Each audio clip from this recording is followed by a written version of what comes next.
I'm Gupta Kumar Srivastava and this is my sixth video of chapter number 11, the infrastructure. In this video, we are discussing a topic of coping with the challenges of power generation. मुकाबला करना जो challenges हैं power generation का, उसके साथ मुकाबला करना कि किस तरह से हम उसको ओवरकम कर सकते हैं, किस तरह से हम प्रोडक्शन कर सकते हैं, किस तरह हम लोग पावर जनरेशन कर सकते हैं. दैट इज कॉपिंग, मतलब उसके ओवरकम करना. So the challenges of the power generation can be met through the flowing major. आप जो चैलेंजेस है उसको ओवरकम कर सकते हैं, उसको कॉपिंग कर सकते हैं बिल्कुल कुछ मेजर के अनुसार. Measure is increase in the production capacity. Production capacity और install capacity need to be raise to improve the supply of the electricity across all the sector of the economy. मतलब आपको सबसे पहले प्रोडक्शन कैपेसिटी जो है या install capacity जो है पावर जनरेशन का, उसको बढ़ाना पड़ेगा. Improve plant and load factor. जो प्लांट एंड लोड फैक्टर है जो इलेक्ट्रिसिटी को लोड को लेता है, आपको need to be improve so that the existing capacity is fully utilise. आपको उसको भी इम्प्रूव करना पड़ेगा. Minimise the transmission and the distribution losses. आपको जो लॉसेस हो रहा है हर साल, उससे भी आपको मिनिमाइज करना पड़ेगा, कम करना पड़ेगा.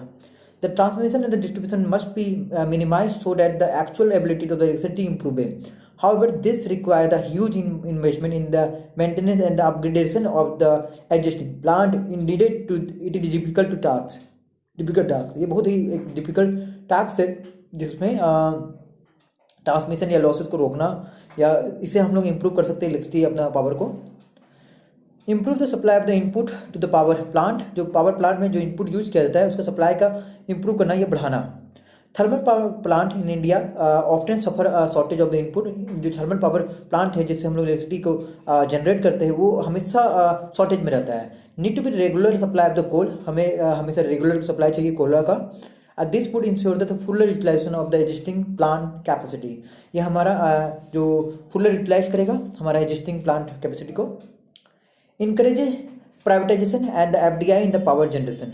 आप प्राइवेटाइजेशन कर दीजिए. जो इलेक्ट्रिसिटी जो आपके सिर्फ गवर्नमेंट के अंतर्गत है, आप उसे प्राइवेटाइजेशन कर देंगे तो चोरी कम होगा, लॉसेस कम होगा, इससे आप बच सकते हैं. और फॉरेन डायरेक्ट इन्वेस्टमेंट भी बढ़ाना चाहिए देश में, ताकि पावर जनरेशन के लिए जो मनी है, फंड है, बढ़ सके. Private sector is yet to be play a significant role in the generation of the power in India. The government must encourage their participation also of FDI, that is foreign direct investment is power generation, should be encouraged. जो FDI है power generation से related, उसको भी encourage करना चाहिए और government को power generation पे ध्यान भी देना चाहिए. ठीक है. So this topic is completed. The next topic we have discussed about the health, the component of the social infrastructure. ये भी बहुत ही important component है social infrastructure का. Health means a sound physical and the mental state of individual. It does not simplify the means of absence of disease. Health का मतलब होता है अच्छा फिजिक्स होना या माइंड से अच्छा होना. तो दैट इज हेल्थ का मतलब ये नहीं कि सिर्फ शरीर से अच्छा होना या सिर्फ मन से अच्छा होना, माइंड से अच्छा होना. दोनों कॉम्बिनेशन होना चाहिए. आप शरीर से भी अच्छे हो, माइंड से भी अच्छे हो, तब आप हेल्थी कहलाएंगे. Good health imply increase in the overall efficiency to handle the difficult task. आप डिफिकल्ट टास्क को हैंडल कर सकें. Increase in the productivity of the labour. आप प्रोडक्टिविटी जो है लेबर का उसको बढ़ा सकें. Increase in the mental ability. आप मेंटल एबिलिटी को बढ़ा सकें. That is health. Development of health sector after independence. हमारा जो हेल्थ सेक्टर है वो किस तरह से डेवलप किया है वो भी हम लोग डिस्कस करते हैं. Decline in the death rate. आप देख सकते हैं death rate has been down from the high as 27% per thousand in 1951 to 6.3,000 in 2017.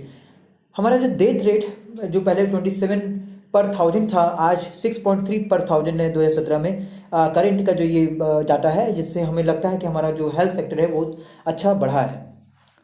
Reduction in the infant mortality rate. जो शिशु बच्चे में ही मर जाते थे उनको इन्फेंट मैटरिटी रेट के अंतर्गत लाया जाता है. Infant mortality rate referring to the death of the infant up to 1 year. जो बच्चे 1 साल के बीच में ही मर जाते थे, has significantly reduced from 146,000 1951 to 32,000 in 2007. जो कि 1951 में 146 था जो बच्चे मर जाते थे जन्म के बाद 1 साल तक के बीच में, वो आज 32 पर 1000 हो गया है ना, जो कि कम हो गया है.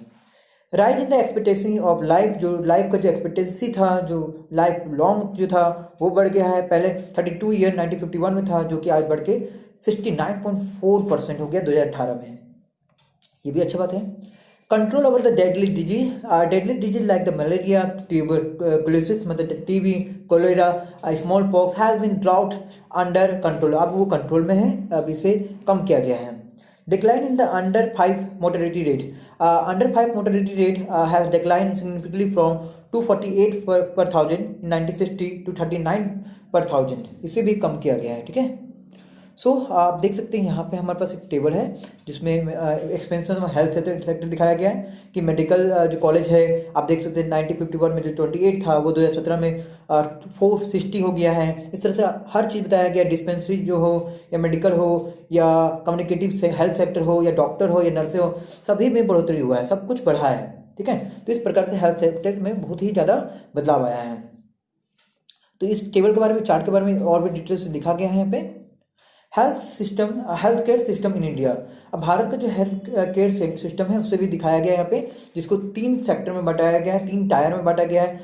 First tier 1 that is PHC primary health centre, and second is CHC community health centre and hub, ठीक है। आप देख सकते हैं यहाँ की पहला टायर जो है इसमें ये तीनों है, PHC, CHC and the sub centre, ठीक है। These are the small hospital, ये छोटा मोटा हॉस्पिटल होता है, setup mostly in the small town and the rural area, छोटे मोटे गांव में, इलाकों में खुलता है, and manage by the single doctor and the ANM auxiliary nursing midwife, मतलब एक नर्स के द्वारा या एक नर्सिंग होम के द्वारा इसको इलाज किया जाता है लोगों का, और ये यहाँ पे एक ही डॉक्टर होता है। इसको आप स्मॉल हॉस्पिटल कह सकते हैं ना।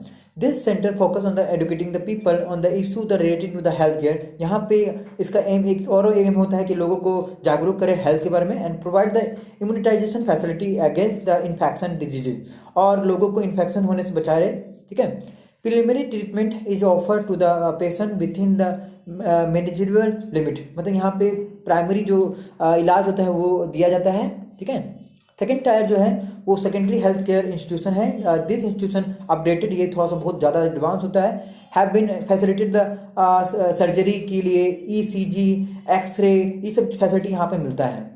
टायर 3 में टर्सरी हेल्थ केयर सेंटर है। These are the high-end and fully equipped medical center offering the specialized medical facility. ये सबसे highest medical facility होता है। This tertiary sector also include the educational and the research center such as AIIMS, जो बहुत ही बड़ा hospital होता है, all India medical science, जहाँ पर न्यू दिल्ली में ये है, सबसे बड़ा हॉस्पिटल है जहाँ पे लोगों को पढ़ाया भी जाता है। PGI है, पोस्ट ग्रेजुएट इंस्टीट्यूट चंडीगढ़ है, या NIMNS जो भी है, national institute of mental health neuro science Bengaluru में है। तो इस तरह से बड़ा बड़ा जो हेल्थ सेंटर है ये टर्सरी सेक्टर में आता है। ये बहुत ही एडवांस सेक्टर होते हैं, बहुत ही बड़ा हॉस्पिटल होते हैं। Private sector health infrastructure. हमारे पास कुछ प्राइवेट सेक्टर हेल्थ इंफ्रास्ट्रक्चर भी हैं। This private sector account for the more than 80% of the total health care spending in India. मतलब देखा जा रहा है कि जो गवर्नमेंट सेक्टर के अलावा प्राइवेट सेक्टर 80% है भारत में। Of this seeking treatment 78% of the rural and 81% of the urban, जिसमें इलाज होता है 78% रूरल का और 81% अर्बन का। इस तरह से वहाँ पे इलाज भी किया जाता है लोगों का।